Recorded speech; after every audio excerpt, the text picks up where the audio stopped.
సొరకాయతో బజ్జీలు ఎలా చేయాలో చూద్దాం. సొరకాయని తీసుకున్నాక తొక్క తీయాలి.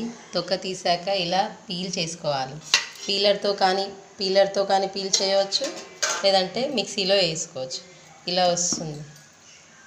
ఇలా వచ్చిన మిశ్రమంలో 1 కప్పు బియ్యం పిండి, ఈ స్పూన్తో తీసుకున్నాను మెజర్మెంట్స్, 2 స్పూన్ల కారం, 1 స్పూన్ ఉప్పు, 1 స్పూన్ అల్లం వెల్లుల్లి పేస్ట్, చిటికెడు పసుపు.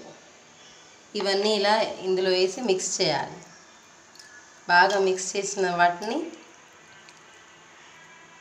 ఇలా బజ్జీల సైజులో రౌండ్గా ప్రెస్ చేసి డీప్ ఫ్రైకి సరిపడా ఆయిల్ తీసుకొని దీంట్లో వేయాలి.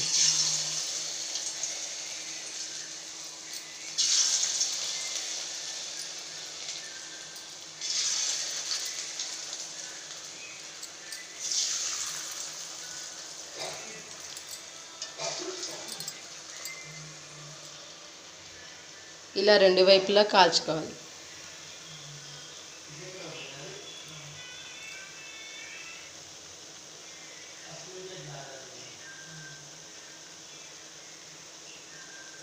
కాల్చుకున్న తర్వాతకి